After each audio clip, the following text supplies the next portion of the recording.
An estimate of the vastness of the Hindu scriptures, an analysis. It is well known that Hindu scriptures, the embodiment of Vedic knowledge, are vast and extensive.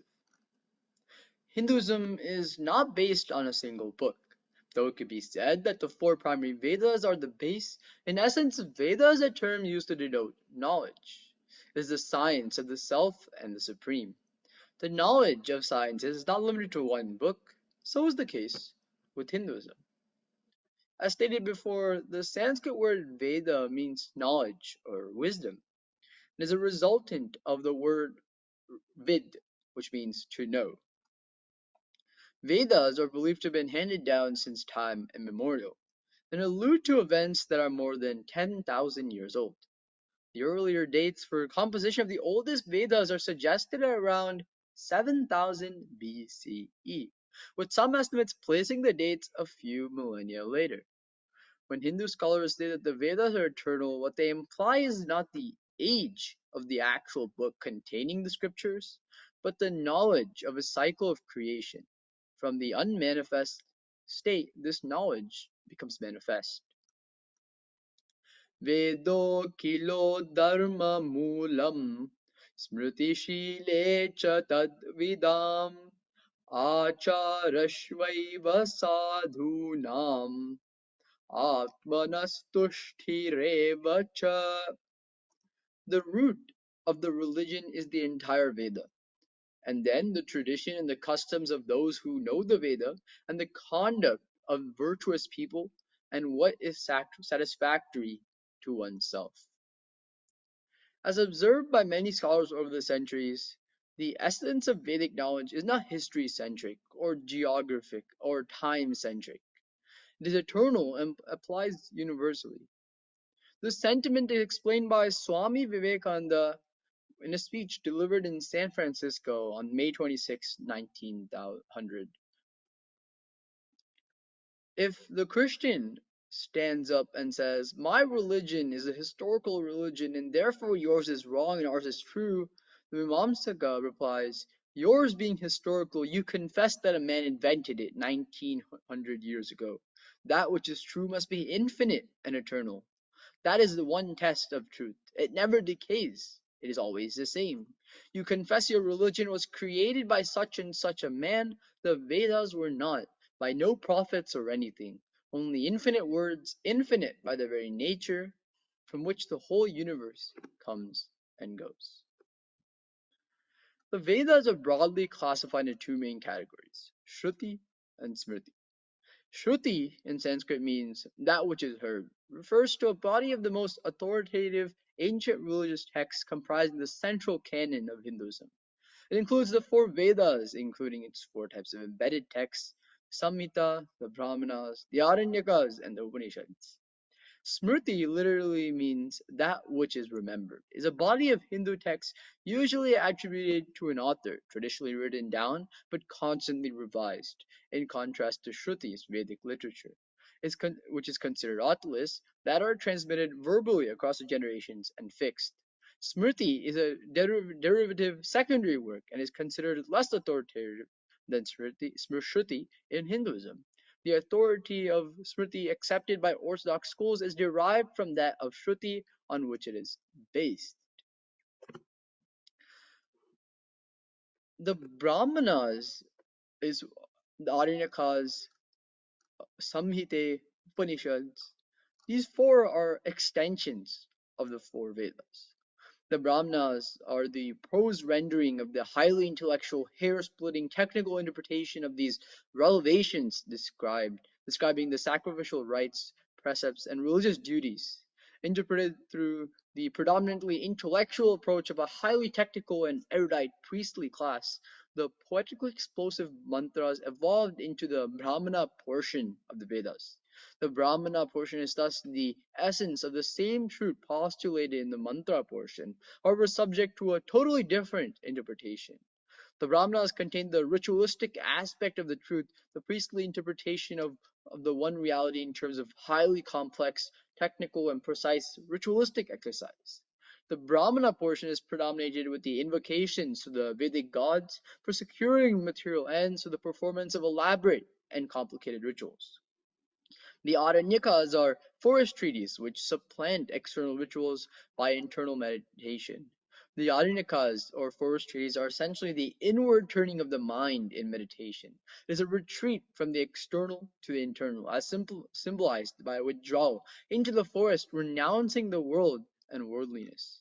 The mood is introspection, the theme is meditation, the content is contemplation, and the object is realization without resort to the externalism of rituals. The Aranyaka portion of the Vedas is often considered as a prelude, a subdued movement in the Vedic symphony, leading to the crashing crescendo of the Upanishadic portion. But the brilliance of the Hindu mind, its inventiveness, and the wisdom and search for perfection sought beyond the realms of the Brahmanas. Philosophy, shaking itself clear of the shackles of intellectualism and ritualism, searched for new heights of interpretation of the same eternal, ultimate reality and truth, and this gave birth to the last and most glorious portion of the Vedas, the Upanishads. The Upanishads that make up Vedanta are the ultimate flowering of the essence of the Vedas. It represents the Gnana Kanda portion of the Vedas and are the philosophical meditations of the rishis on some of the profound problems which have engaged mankind in search of its relationship with the divine. The Samhitas are the most ancient layer of texts in the primary Vedas, consisting of mantras, hymns, prayers, litanies, and benedictions. Originally, there were 1180 Upanishads, but time took its toll out of all but 108 of these. Out of the surviving 108 Upanishads, 10 stand out as unique and truly important. They are the Isha, Kena, Katha, Prashna, Munduka, Mandukya, Taittiriya, Altarya, Chandogya, and Brihadanarika. The powers of creation, preservation, destruction of the universe, and the attributes such as omnipresence, omniscience, omnipotence make the gods of gods. As from the Shvetashvara, quote, "Hear ye, children of mortality, hear ye, devas who live in the higher spheres. I have found a ray beyond all darkness, beyond all doubt, I have found the Ancient One." Between the four primary Vedas, many recensions, versions, shakas of each were written. Between the four Vedas, a total of 1133, possibly 1180 recensions were written, and hence a corresponding number of Upanishads, Aranyakas, Brahmanas, and Samhitas existed at one time. Even 300 versions of Ramayana exist, with varied plot twists and thematic adaptations. Since the Vedas were passed down orally from one generation to another, not always written down, various recensions of the Vedas were also lost when scholars were killed en masse by foreign invaders. For example, the Nalanda University started in 5th century CE. Kings from faraway sent their princes and scholars to attend and endowed Nalanda. At its peak, Nalanda had 10,000 students and 2,000 teachers. It had 9 million manuscripts, 3 multi-story buildings, one of which was 9 stories high. The university was ransacked by the Muslim invader Bakhtiyar Khilji in 1193 CE. The library burned for 3 months. Nalanda's case is similar to the Library of Alexandria that was burned by the Muslim Caliph Omar. In 640 CE, the Muslims captured the city of Alexandria. Upon learning of a great library containing all the knowledge of the world, the conquering general supposedly asked Caliph Omar for instructions. The Caliph has been quoted as saying they will either contradict the Quran, in which they are hearsay, or they will agree with it, so they are superfluous. So allegedly, all the texts were destroyed by using them as a tinder for the bathhouse of the city. It is believed that there were a total of 1,133 shakas between the four Vedas, as stated earlier. And here on the slide, I've listed out some of the shakas that remain and how many were lost. Overall, about 98% of the four main Vedas are lost. Only 8 Aranyakas survived, only 19 Brahmanas survived. We don't have a reliable estimate on how many Samhitas still exist. A total of 18 Upaparanas out of the 100 are still around, 82 are lost. And it is assumed that a lot of the material that is lost, we don't even have an idea about its existence. In other words, we don't even know what we don't know. On this slide, I've detailed about the various texts that we still have today: the Puranas, Upapuranas, Vedangas, Kavyas, Ayurvedic texts, Vastu Shastras, Yoga Shastras, Darshanas, Agamas. All of these combined represent this huge body of text that represents Hinduism today. Now let's take a look at the religious literature of other religions so we get an idea of the contrast and how we can compare. In Christianity, the existing Bible has around 1,200 pages, and this is combined with the Old Testament, New Testament, and the Apocrypha. In Islam, the average Quran has around 77,000 words and 114 chapters, and they have some other texts as well. These two major religions, however, can be easily summed up in these two slides, a few bullet points each.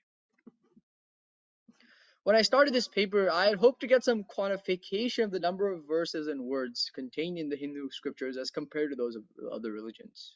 Just listing out all the various Vedic books took so much effort that quantifying all the books was not feasible in the scope of this paper. The existing books on the Vedas is an immense amount of literature, as can be seen from the list presented earlier. Besides the books themselves, there are multiple levels of understanding for the Vedas: the literal level interpretation and the multiple axiological levels of interpretation. The total amount of Hinduism's religious books seems to outshadow the amount other religions have. Part of this has to do with the 10,000 plus year history of Hinduism, and a lot of it has to do with the development of knowledge in parallel across the Indian subcontinent by many rishis. In contrast, other religions had very limited growth during the life of one founder or prophet or son of God. That is evident in the limited amount of religious scriptures that other major religions have. If one takes the number of lost books and the permutations and combinations of the vast number of recensions of Vedas, the various layers of meaning, the overall amount of knowledge contained in the Vedas was gigantic at one time, and is still very immense in the Vedic books that did survive. I'd like to conclude with a small shloka. Om Purnamada Purnamidam Purnat Purnamudachyate Purnasya Purnamadaya Purnameva Vasishyate. Om Shanti Shanti Shanti. That is complete. That this is complete. From the completeness comes the completeness. If completeness is taken away from the completeness, only completeness remains.